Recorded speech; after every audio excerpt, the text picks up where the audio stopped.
vais mourir. Piégé par une crevasse. Mon altimètre indiquait 6700 mètres. 900 mètres de montée depuis ce matin, j'étais contente de moi. Mais amorçant un passage de neige, une appréhension fugace. Il n'avait pas la teinte de la neige durcie. Soudain le noir, une trappe sous mes pieds, je tombe debout comme un pantin, heurte des plateaux de glace fragile qui volent en éclats, stoppé par une matière moelleuse. Perdu mes piolets, mon sac à dos arraché. Je suis dans la neige enfoncée jusqu'aux genoux. Autour de moi, des parois de glace lisse, ni eau ni provision, perché sur un précaire monticule de neige. Je risque à tout moment de dégringoler au fond de la crevasse, envahi bientôt par le froid. Papa, c'est toi que j'appelle. 10 ans que je t'appelle, aucun signe de toi. Si tu savais à quel point je t'ai manqué. Tu me vois là où peut-être tu t'es retrouvé dans ta montagne là-bas. Et tu es en train de me dire, ne désespère pas parce que toi, tu aurais désespéré. Tu ne voudrais pas que je suive tes traces jusque-là, n'est-ce pas? Toute petite, j'étais là, poser 1000 questions sur tes voyages. Je n'avais qu'un rêve, partir avec toi, tout voir, tout connaître des pays où tu allais. À 12 ans, par la porte entrouverte de la cuisine, je t'ai vu dans le salon avec un grand monsieur. Il est pas honnête, tu m'as dit par la suite. C'est lui qui a conduit la première expédition hivernale au sommet de l'Everest en hiver. Il m'invite à se joindre à son équipe pour une expédition dans l'Himalaya. Mon rêve, tu comprends. Comment, si je comprenais? Pour moi, c'était un déclencheur. Après moi, je t'ai demandé tout ce que tu sais de la montagne. C'est ce que tu veux, tu m'as répondu. Alors, attache bien ta tuque, ça va chauffer. Certains jours de février, la splendeur de ses 20 ans n'a pu faire la différence. Le talon haut, le rouge à ses lèvres, un brun trop appuyé pour le bon goût. Elle est passée, sa coiffeuse pour être la plus belle. Alors elle, comme l'actrice avant d'entrer en scène, transportée hors du temps, magnifiée sur les projecteurs, alors elle, sans répétition aucune, s'enfilait. Elle a fait le saut de l'ange vers les étoiles. Ça a tourné définitivement entre nous le jour où j'ai reçu une invitation que je ne pouvais pas refuser. Partir en expédition avec une équipe exclusivement féminine dans le Karakoram sur Gasherbrum 1. Tu m'as alors accusé d'abandonner notre fils de 10 ans pour un but égoïste. J'avais été pourtant jusque-là d'une constance sans faille. C'était à mon tour, il me semble. Puis l'irrémédiable est survenu. Une fin du monde. Pendant mon absence, Luc, voulant sans doute imiter sa maman, s'est engagé seul dans la falaise diape du Mont Saint-Hilaire, une paroisse savonneuse après la pluie. Il a chuté. Quand on l'a retrouvé, il était déjà mort. Tu m'as annoncé la nouvelle au camp de base à mon retour du sommet. De même élan, tu m'as lancé l'accusation suprême. Tu es responsable.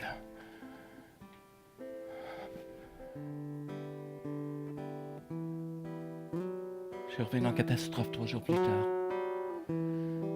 Il m'attendait, lui, mon cher et définitif amour, dans son cercueil tout blanc avant de disparaître. La nuit est restée seule avec lui. Je l'ai bercé.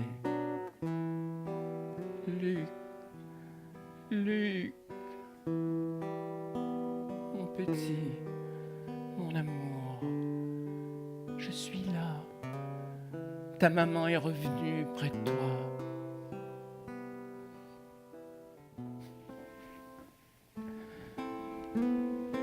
Voilà que je suis à évoquer dans ma cage de glace ce petit visage que j'ai tant caressé, tant embrassé, qui avait 1000 expressions pour me charmer, me faire rire, enragé même.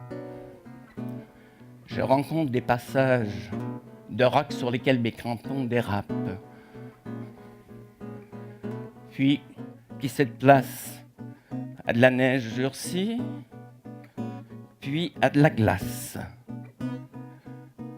Cette ascension confirme mes talents de grimpeuse. Je suis seul.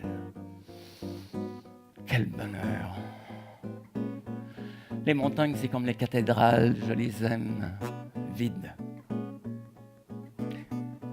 Mais vers 3 heures, les conditions changent subitement. Le vent se met de la partie. De chaque côté, le sifflement des pierres, les grondements d'avalanche. Tous mes sens sont en alerte. Je ne maîtrise plus tout à fait la situation. Je suis sur le qui-vive, me tiens prêt à réagir à tout imprévu quand soudain, la trappe du condamné à mort qui s'ouvre. Ma chute au fond de cette crevasse. Tout ce qui me reste, c'est mon walkie-talkie que j'avais mis dans la poche intérieure de mon duvet. Servira pour mon dernier message à Tuckton.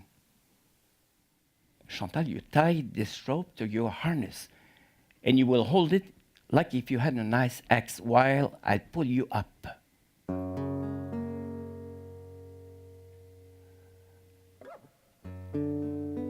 Soudain, une pensée fulgurante traverse mon esprit.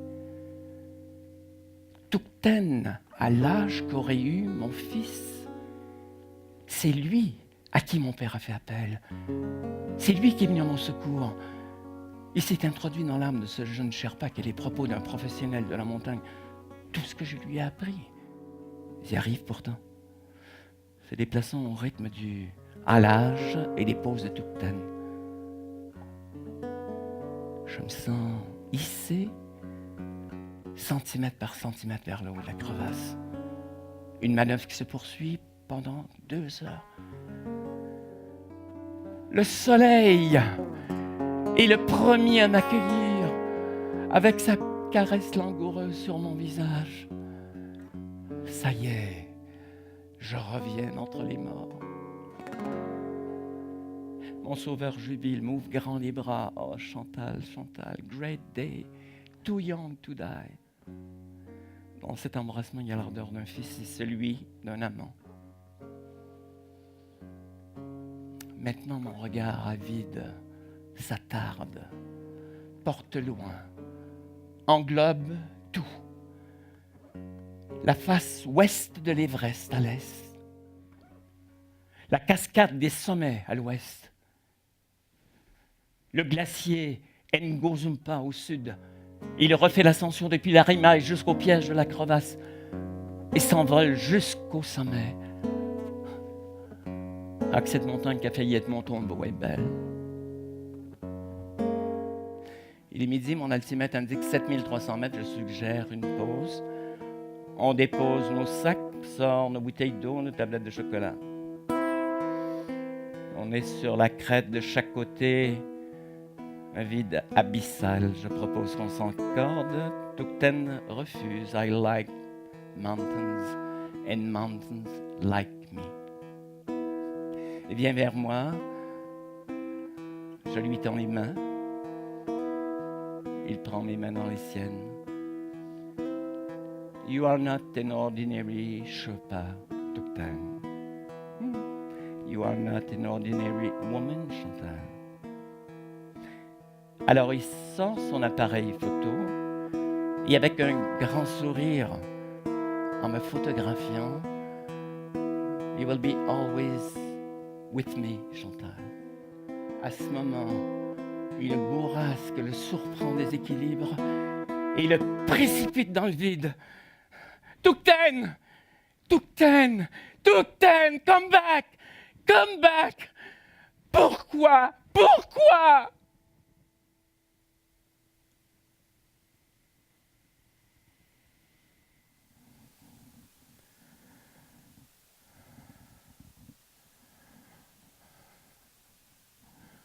Papa,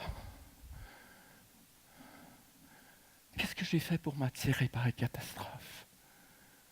Pourquoi Luc et Tuckton, ces deux êtres qui m'étaient plus chers, ont-ils été fourchés en suivant mes pas? En quoi, pourquoi suis-je si dangereuse?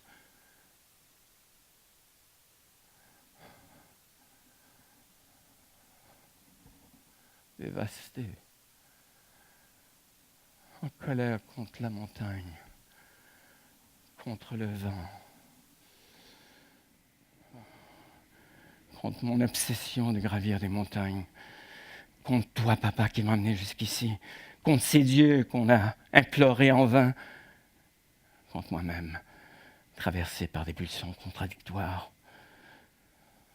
Suivre Tughtan, me laisser mourir sur place, descendre, me réfugier dans un monastère, monter là-haut pour compléter la mission de Tughtan.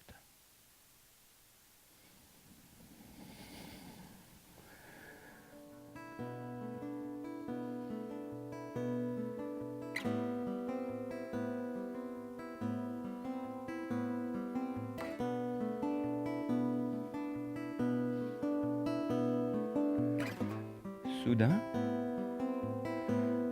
sur mes poignets raidis, je sens une chaleur qui se propage peu à peu le long de mes bras, comme si on m'injectait une liqueur bienfaisante. Puis ça se met à circuler dans mes veines, se mettant dans ma bouche avec un goût de réglisse, la crème glacée favorite de Luc, envahissant mes narines, le parfum des fleurs de rhododendron. Maintenant, je sais que je ne suis pas seul. Qu'à nous trois, le sommet est à notre portée. Ça m'arrive dans les oreilles comme la plus belle des musiques. Chantal, you are the most beautiful woman. Maman, j'oublierai jamais nos marches main dans la main au Mont-Saint-Hilaire. Je continue à grimper, vent debout, et je souris. Chantal, on the picture I took of you before falling, you smile. Does it mean that you have accepted to marry me? Maman, quand je suis tombée de la falaise, je ne suis pas morte tout de suite. Je t'ai vu avec ton beau sourire, j'ai fermé les yeux et j'ai su que je voyagerais avec toi pour toujours. Le vent mauvais qui fait chuter le thermomètre plaque de la neige dans mes lunettes et des glaçons sur mon masque, mais ils veillent au grain tous les deux. Ça fond au fur et à mesure. Je vois l'horizon s'ouvrir, la pente s'aplatir. Chantal, maman, je suis là, sur le sommet de Chouyou. Est-ce imaginable, le vent s'est fait un mal. J'ai affaire maintenant. Avec le manche de mon piolet, je creuse un trou dans de la neige aussi dur que du roc, m'arrêtant toutes les 20 secondes pour reprendre mon souffle. Je sors le drapeau du sac, enfonce la hampe dans le trou et trace dans la neige tout autour le nom de Tughtan et de Luc. Le drapeau se met à battre au vent. Drapeau tibétain de Tughtan, enfin trouvé sa place. Pour un temps, il chantera les louanges de ces deux êtres d'exception sans qui il ne serait pas là. Il clamera surtout la face du monde, à travers les photos, les films que les alpinistes ne manqueront pas de prendre, que le peuple tibétain résiste et qu'il est encore vivant.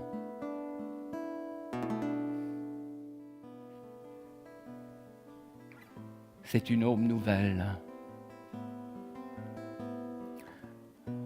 En me libérant de l'obsession de la montagne, je me sens libéré du mauvais sort qui nous enchaînait l'un à l'autre, papa. Je te porterai à jamais dans mon cœur, aux côtés de Luc et de Tughtan.